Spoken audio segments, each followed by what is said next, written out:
Right. Thank you, Mr. Mayor. I believe we're now streaming live on YouTube. Okay. Good evening, councillors, officers and members of the public viewing on YouTube. The first item for business is apologies for absence. Are there any apologies, please? Mr. Mayor, I have three, Councillor Addison, Councillor Watt and Councillor Galt. I don't know if there are any others, Mr. Mayor. Okay. No one else? Okay.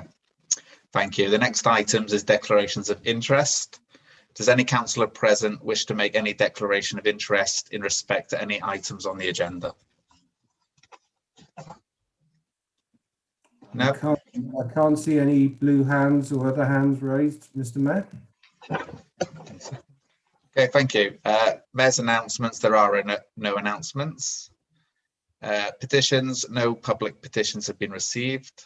Mr. Mayor, apologies. You've Just the minutes. the minutes. Oh, I did. You know what? I went too far. I knew I'd done that. Sorry.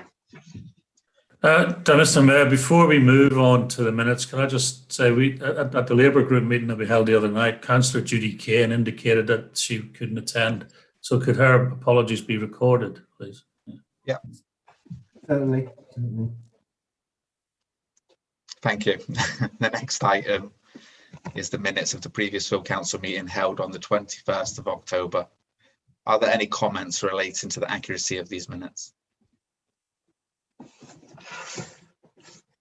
No. Can't see any hands raised, Mr. Mayor. Okay, in that case, I move that the minutes and resolutions of the full council meeting be confirmed as the correct record. Please may I see a seconder? Bob Isles. Councillor Isles, sorry. All those in favour of confirming the minutes? Against? Abstentions? Okay, thank you. Okay, I'll repeat the next bit. There's been no announcements and no public petitions have been received. We have one public question. A question from Mr. Cuff, a member of the public, has been received. Please may I see Paul to read out the question. Thank you, Mr. Mayor. Just to put this question in context, this was actually received in October, but was too late for the previous meeting. So some of the references that Mr. Cuff has quoted in his question may be a bit dated. Mr. Cuff was invited to attend tonight to ask the question, but declined. The article in Northants Live about the increase in COVID-19 cases stated that the Hazelleys and Kingswood estate are deprived and densely populated.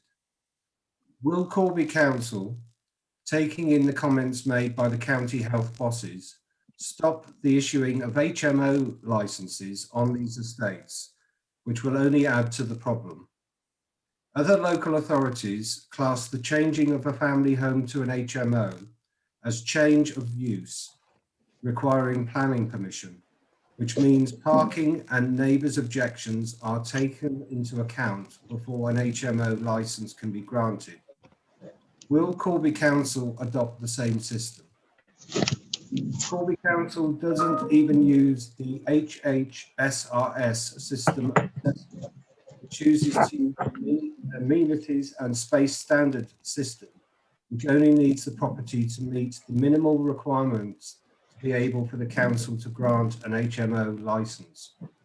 As a result, these estates also have serious parking problems and an increase in crime, with the residents having to pay higher car and house contents insurance as a result.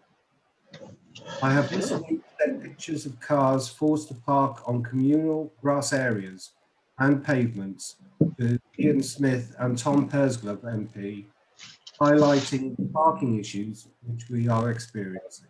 Thank you, Mr. Okay, thank you. Sorry, just before we carry on, Mark, Councillor Pengelly, can you put yourself on mute? Thank you. May I see Councillor Tom Beattie, the leader of the council, to respond?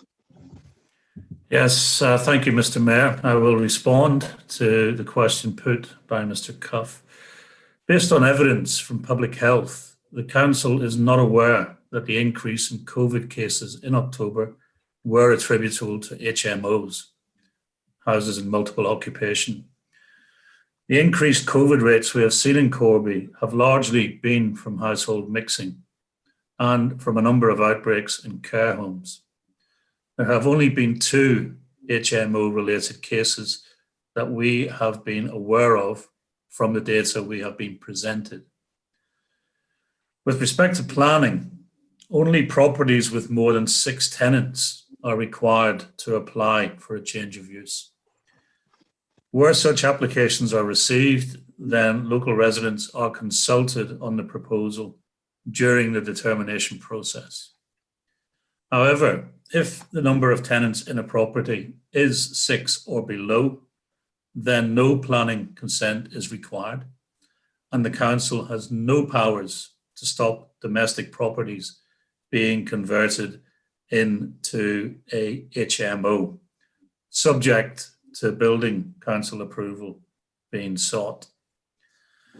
We confirm that council officers do make regular inspections of suspected houses in multiple occupation, HMOs, from intelligence sources and the complaints they receive. The Housing Health and Safety Rating System is an assessment tool that officers use to assess poor housing conditions on receipt of tenant complaints and when carrying out annual inspections.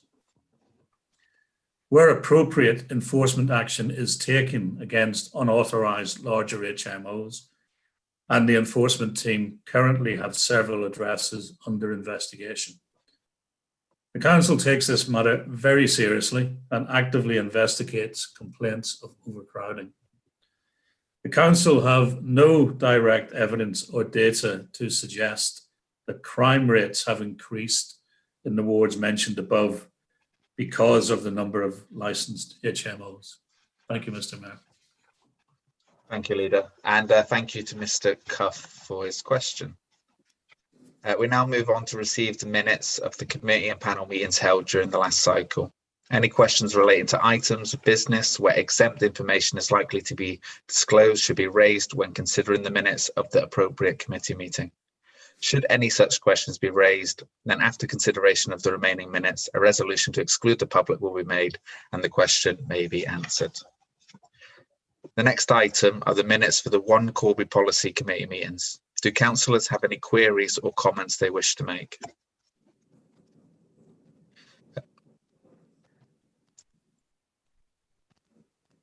Councillor Davey wishes to come in, Mr. Mayor. Yeah, I can only see Councillor Davey. All right, thank you. Yes, I've got 2 questions. One of them is about the exempt item, though, so I think we'll address that later. It's on page 5.3, where it's general principles to be applied, that only the minimum amount required by legislation would be transferred. I'm wondering if perhaps the leader could clarify more. Some people might say, what's the point of a town council then, if all we're doing is the minimum required?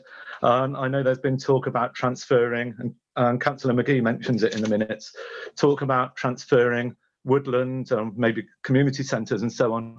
And I know we don't want to try and take on too much at once, but would it perhaps be better to do more than just the minimum required by law in terms of what the town council could do?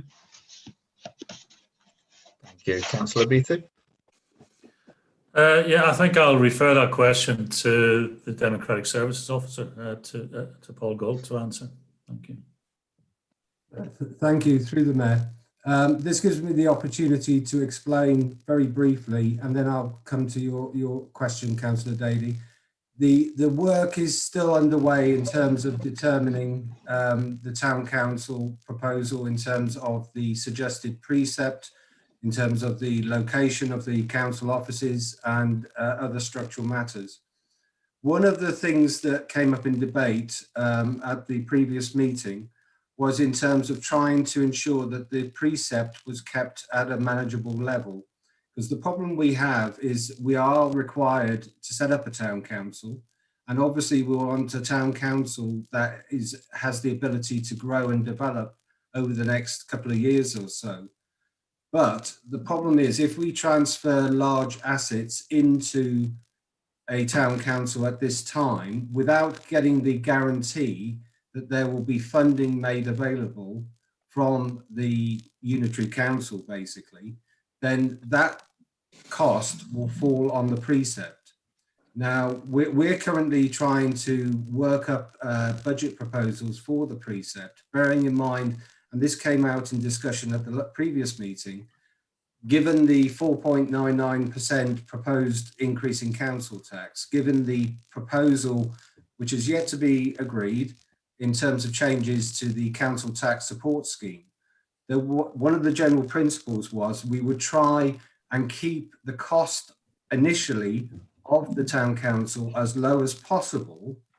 However, as in keeping with other town councils and other perhaps even parish councils, we would seek to negotiate with the town council would seek to negotiate with the unitary council about the potential transfer of either facilities or services for the town council to actually manage.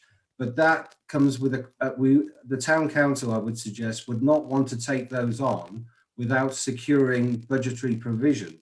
Otherwise, it falls purely on the precept, which is in addition to the council tax and the 4.99% draft increase, et cetera, et cetera. So the reason we had that debate at the previous meeting was it wasn't a case of the town council will be set up and this is all it's going to do for the next 20 years. It was a case of setting it up so it was a legal entity and it was safe, to use the phrase that's often used, safe and legal, and enter into those discussions with the unitary authority about those things that could be taken on by the town council. You have to remember, when the town council is set up, currently it will have no officers and it will have no town councillors until the elections in May. So it's not as easy as simply saying we're going to transfer all this stuff across, because you need to develop the town council, set up the systems and the structures so it can actually do that. Because as I say, you know, it will have initially anyway very limited staff provision, which you'll be allowed for in the proposed budget. Does that answer your, through the Mayor, does that answer your question, Councillor Dady? Councillor Dady? Councillor Dady's on mute, Mr. Mayor. There we are. Sorry, just unmuting myself. Yes, I suppose that answers my question. But I'm perhaps a little bit disappointed that there perhaps isn't the opportunity for a town council to do more. But I can see why it's being done the way it is. It's just perhaps a bit disappointing. Oh, Mr. Mayor, yeah, it's not a question that the town council can't do more. I mean, I would hope that it will do more and a lot more as it goes on. But you know, you're creating a new body, and you know, a body, as I say, without any staff and without any councillors. So you know, you have to allow it to develop and find its feet. And obviously, the town councillors who are elected or will be elected in May will have their own ideas of what they want to do. And that's an important point as well, and was made at the previous meeting. thank you. Is there any other comments? Councillor Pengelly? Yes, Chair. It's not normal times. What we would have loved to have done was to go around to look at some model town councils, see how they work and what they do. But we've had COVID-19, and some of us run meetings every night of the week, and all lead and deputy lead run meetings every day of the week. So it's been really, really difficult, and officers are doing 2 or 3 jobs. One thing that I'd like to ask, and it's been put to me, is when you're setting up a parish council, you have to have a certain percentage of those people that live in that parish ask for it. Is there any rules laid down that the public of Corby have to be asked on whether they want that or not, whether they want a town council or not, and whether a percentage of the Corby people have to say they want it? I don't think there is, because this is a new model, but it's been put to me that is fact, and I just want to get that sort of said that it's not fact. So thank you, Paul. Yeah, no, the simple fact is, given the size of the Corby community and the fact that it would be the only unparished area in the whole of Northamptonshire, to my knowledge, no, there would be a requirement. If we don't set up a town council, then the likelihood would be that the MHCLG would set up a trust, which is an interim body before a town council could be established. So, and in terms of a public referendum or something like that, it is up to this body, Corby Borough Council, to establish the town council. If we don't, then the chances are that there'll be some transitional arrangement, and the unitary authority would seek to set up a town council sometime in the future. Thank you. Councillor Beattie. Tom. Yeah, thank you, Mr. Mayor. I mean, Paul, I think, has answered the questions fully. I mean, I think trying to, at this stage, talk about transfer of assets to a body which doesn't exist is it is a bit like putting the cart before the horse. And I think the approach we're taking is a sensible approach. It will be for the town council once it's established, once members are elected, to negotiate with the new unitary authority about what responsibilities the town council might have. But I think Paul has explained adequately that the first stage is to get there. It is to get the thing up and running, and that's the time when we can discuss over and above what point 3 says, which is what is required by legislation, and there's nothing to stop the town council going beyond what is required by legislation. But that requires the town council to exist as an entity, which it doesn't yet do. Thank you. Are there any other comments? Councillor McGee wishes to come in, Mr. Mayor. Yeah, Councillor McGee.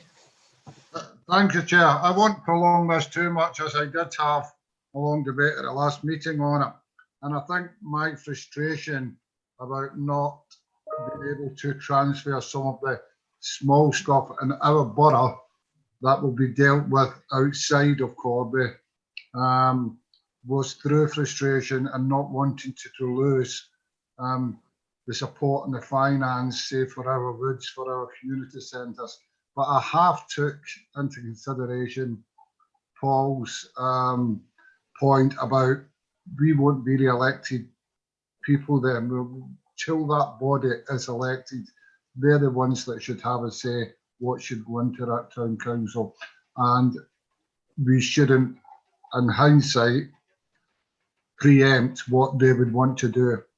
And it's important that all I would have wanted to ask was that we had some talks in place or suggestions of things that could be transferred with the support and finance. And that's what I was trying to get at the last meeting. But I totally take Paul's point and Tom's point about we can't preempt what the next lot of town councillors or the first lot of town councillors will want for our town. Thank you. Thank you, Councillor McGee. Any further comments from anyone? Okay. Please, can I see Councillor Tom Beattie to move the minutes? Yeah, thank you, Mr. Mayor. I'm happy to move the minutes of the One Corby Policy Committees as contained within the agenda. Thank you. Thank you. And can I see a seconder? Or Councillor Keane? Okay, sorry, all those in favour of receiving the minutes, please show hands. Those against? And any abstentions? Okay, thank you. The next item in the minutes for the Development Control Committee meetings. Do councillors have any questions or comments they wish to make? No, can't see anything. Please can I see Councillor Julia Riley to move the minutes? I would like to move the minutes of the Development Control Committee meetings for the 10th. Do I do these two separately? No, No, I'll do them together. Yep. Of the 10th and the 24th of November. Thank you. Councillor Owls, you put your hand up. Was that to second it, or did you want to say something? What I want to say, shouldn't we be doing the one policy committee meeting of 1st of December? No, sorry, Mr. Mayor.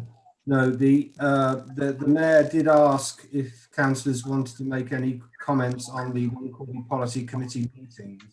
Did you? Okay. We have tried to streamline this process since we've been on Zoom. So. Okay, Paul. Can I see a seconder? Councillor Sims. All those in favour of receiving the minutes? Those against? And any abstentions? Oh, thank you. Oh, is that it? Questions to the leader? There are no questions to the leader of the council on this occasion. Please may I see the private sector housing manager to introduce the next item. Evening everyone, it's Amy Plank here to briefly introduce the report entitled The Protection from Eviction Act 1977. This report is being brought forward to you this evening to request that we formally adopt it so that we can add it to the Constitution to allow private sector housing officers to use it if we need to in relation to complaints we receive against harassment and unlawful eviction of tenants in the private rented sector. It is an old piece of legislation. It came into force in 1977, and the offences under it are whereby landlords commit the offence of unlawfully evicting tenants or harassing them. Section 1 of my report outlines how that may be. Usually it does require a physical act or a change of locks or something physical to take place, not just the verbal threats, which is often what we do receive, and we are able to deal with that informally. There's currently 2 routes to allow the landlord to recover possession of his property via Section 8 in the Section 21 notice. And recent amendments to the Coronavirus Act has allowed the notice period to extend to 6 months, which allows to have a longer period to vacate the property should it be served with an eviction notice, so to speak. We do receive very few complaints of this nature, and most of the time complaints of this nature are dealt with informally, and our housing options team are able to successfully rehouse tenants that receive an eviction notice. But nevertheless, due to the current pandemic, we have seen a slight increase in the number of complaints that we've received, and in a couple of occasions whereby we feel we need to take more stronger action, which is why I brought this paper forward this evening so that we can get this legislation adopted and use the stronger sanctions should we need to. There are no significant impacts for the council. There's no additional costs required. We would use the shared service at Kettering to allow us to implement it. I've carried out a full assessment of the legislation and there are no significant impacts or risks. So the recommendation is that we approve option 1 to adopt this piece of legislation, which will allow us to fulfil all our legal duties. Happy to take any questions. Thank you. Thank you, Amy. Please may I see any councillors who wish to speak on this item? Councillor Sims.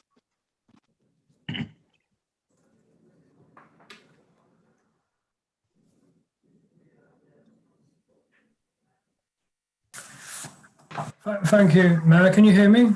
Yep. Yeah, well, first of all, as it's been pointed out, this legislation is very old legislation. Actually, in fact, before I left school, which was some time ago, obviously. And that, why have we not adopted this before? I did note that you said it's not very often we need to use this, and I'm sure most landlords are responsible, but I'm sure in that length of time, there must have been some occasions we could have used this legislation.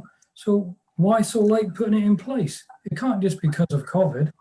And it's something, I know COVID has got, you mentioned about the 6 month you've got to give 6 months notice. Now, I realise that, but hopefully COVID will be finished in, and sorted out in the next year or two.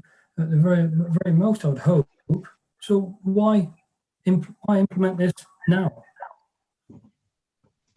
In short, I've worked at the council for 13 years now. So during my time at the council, we've never had formal complaints about it. I think we do get murmurs and grumbles from tenants, and largely it is dealt with through the housing options team, and any complaints or informal grumbles that I've received, I've referred to our previous legal team, and we've never needed to take stronger sanctions against landlords under this legislation, which is why I believe we've not adopted it previously. We've not needed to, we've not had the complaints, the evidence. It is a criminal offence, so obviously the burden of proof is higher than in a civil court, so we've not had the reason to pursue it formally previously, certainly during the time I've worked here. Can I come back on that, please? Yep. Thank you. Thank you. I'd just like to, well, I'm glad to hear that you've never needed to use that legislation. However, just as a matter of interest, do you know if any other local authorities or authorities further afield had to use this legislation and have got this implemented in their policy? I have, obviously, with the work that we're doing under the local government reorganisation, I have inquired about what other councils are doing in the north, and I understand East Northants and Wellingborough have previously adopted this piece of legislation and have only twice in their time had a successful prosecution under this legislation. Other councils haven't used it, no, and they've not needed to use it for the same reasons as I've explained. Okay, I'm glad to hear that, because as I said before, I'm sure most landlords will and morally look after the people, because at the end of the day, it's their property and they want to make sure their property is looked after. But there are occasions when you do get tenants to do abuse the system as well, both ways. But thank you. Thank you, Councillor Sims. Would any other councillors like to comment or ask questions? No. Okay, please may I see a mover and a seconder? Councillor Riley moved. Oh, I'll second. Okay. That's it. All those in favour? Against? And abstentions? Thank you. Please note that the next scheduled full council will be held at 7 p.m. on the 9th of February. The meeting will be conducted via Zoom.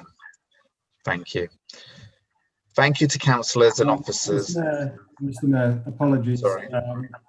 I think Councillor Davey is going to point out he had a. Oh, of course he did. Yeah, the exempt. Yeah. So unfortunately, we are going to have to leave YouTube now, as the councillors raised an item that potentially is confidential. So I am desperately trying to find, Mr. Mayor, the required paragraph. So on your behalf, Mr. Mayor, I'll say that the press and public be excluded from the meeting during consideration of the following reports on the grounds that they contain exempt information as defined in the Local Government Act 1972 as amended. I will now take us off YouTube, Mr. Mayor.